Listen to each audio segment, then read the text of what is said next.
Avvalambor hammaga assalomu alaykum. Bu meni YouTube'dagi birinchi video darsligim va menda hayajon yetarlicha ko'p desam ham bo'ladi. Shuning uchun bo'ladigan kamchiliklarga oldindan uzr so'rayman va bundan keyin sifatliroq kontent qilishga harakat qilaman. Buning uchun menga like va obuna bo'lish tugmalarini bosib qo'ysangiz, bu menga kattakon motivatsiya bo'ladi va bundan buyog'iga sifatliroq kontent chiqarishga harakat qilaman.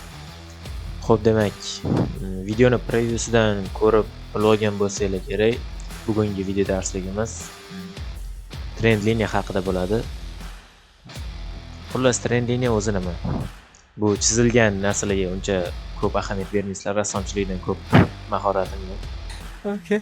Xullas, trend liniya bu nima? Xullas, trend liniya bozorni o'sayotgan tarafi. Ya'ni biz bozorda ikki xil trend liniyani ko'rishimiz mumkin. Birinchisi buqa trendi, bu yuqoriga, ayiq trendi bu pastga. Buqa trendini biz asosan uptrend deb aytamiz. Ya'ni ko'rishingiz mumkin, bu uptrend. Ayiq trendini bo'lsa biz down trendimiz, ya'ni pastga trend. Xullas, uptrendimizda nima bo'ladi bizda?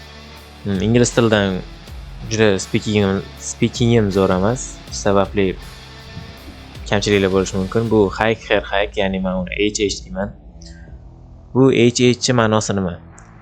Bu H maksimum, ya'ni narxning maksimum qismi va buni keyingi maksimum bu maksimumdan o'tib ketadi. Bu ya'ni uptrendga xos bo'lgan holat. Bu holatda o'zidan oldingi maksimumni yorib o'tadi va hike, ya'ni HH hosil qiladi. Bundan keyingi narx ham aynan shu narsani takrorlaydi. Pastdagi HL bo'lsa bu hike low, ya'ni yuqoridagi pastlik, ya'ni yuqoridan pastroq. Bu degani nima degani? Uptrenddagi pastki chiziqlar, ya'ni pastki nuqtalar bu HL, ya'ni hike low deyiladi. Biz bularni deyarli ahamiyat qilmasak ham bo'ladi bunga. Lekin agar HL shunchalik ko'tarib, ya'ni undan o'zidan oldingi HL yorib o'tadigan bo'lsa, bu trend o'zgarishidan dalolat. Xo'p, bu mavzuga keyingi darslarda to'xtalib o'tamiz, ya'ni trend liniyani break bo'lishi, ya'ni trend liniya o'zgarishi. Agar qiziq bo'lsa, videoga like bosing, ko'proq prosmotr bo'lish uchun obuna ham bo'lib qo'ying. Men shunaqa darsliklarni ko'proq chiqarishda davom etaman. Xo'p, down trendga keladigan bo'lsak, bu yoqda ikki xil uptrendga o'xshab HL ga o'xshagan narsalar bor. Ya'ni lower high va lower low. Lower LH, ya'ni pastdan pastroq degani. Ko'rib turishingiz mumkin. Bu yoqda pastki qism o'rni almashtirib qo'yibman, uzr so'rayman. Ya'ni pastki qism pastki maksimum. Undan keyingi narx pastki maksimum, ya'ni o'zidan oldingi pastki maksimumni yangilaydi. Ko'rishingiz mumkin, mana qizil chiziqdan pastroq, ya'ni maksimumidan pastroq. Shu sababli bu down trend, ya'ni down trend shakllanayotganini ko'rsatib beradi bizga. Va bundan keyin narx aynan shu yo'nalishda harakat qilsa, bu 100% down trend va biz shu trendga qo'shilib sell entry qidirishimiz mumkin. Xuddi shunaqa qilib uptrendda ham buy entry qidirishimiz mumkin. Ya'ni biz trend bo'yicha savdo qilamiz har doim. Real chatda ko'radigan bo'lsak, men bu chiziqlarni aynan darslik uchun tayyorlab qo'ydim.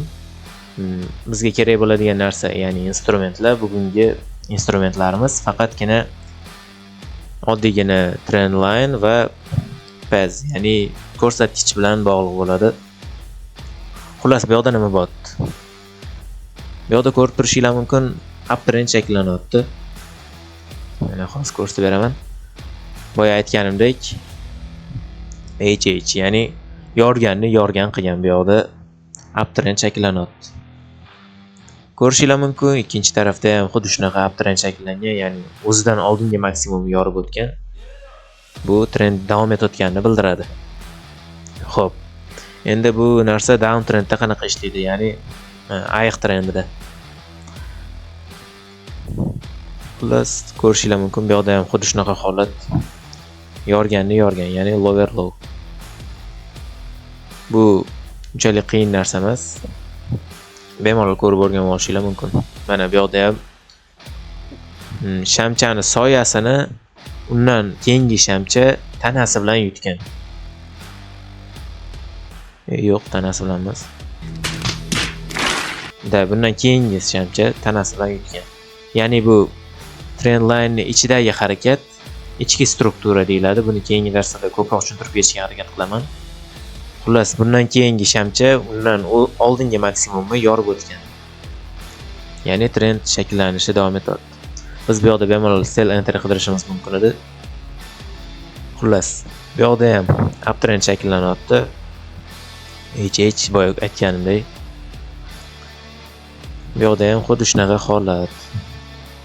Ya'ni high. Yorganni maksimumni yorib o'tgan va o'zidan keyingi maksimum qoldirgan. Bu yoqda ham xuddi shunaqa. Maksimumni yorgan va o'zidan keyin maksimum qoldirgan. Va mana ko'rishingiz mumkin, bu yoqda ham xuddi shunaqa holat. Ya'ni hech hosil qilingan. Nimaga bu uptrend buzilgan deb o'ylaysizlar? Ya'ni break bo'lishiga nima sabab? Men bu darslikka keyingi darslarga mavzu sifatida olib qo'yganman. Agar xudo xolasa like bosib podpishka qilib tursanglar, keyingi darslarda albatta o'rganishga harakat qilaman. Xo'p, yana misollardan ko'radigan bo'lsak. Xo'sh, mana bu yoqda ham xuddi shunaqa holat, ya'ni downtrend shakllangan.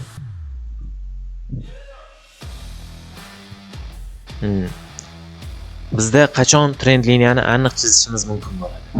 Qachonki ikkita trend liniya, ya'ni o'zidan oldingi maksimumni yangilagan maksimum ikkitasini birlashtirgan holatda keyingi trend liniya yo'nalishini aniqlab olsak bo'ladi. Mana misol uchun bizdagi ikkita maksimum, ya'ni lower lowlarimiz va buni yoki o'chirtiramiz.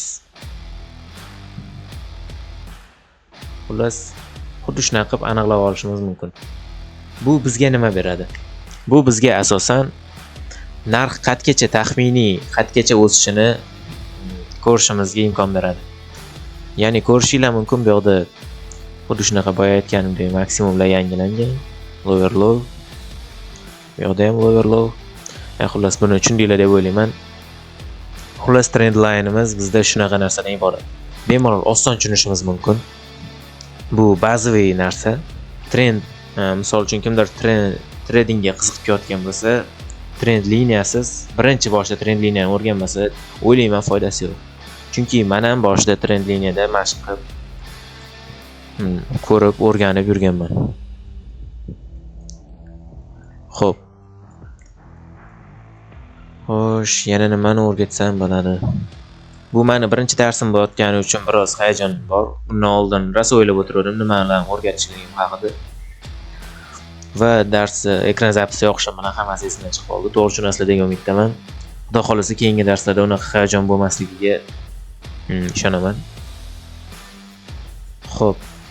Bizda keyingi dars uchun order block mavzusi bor.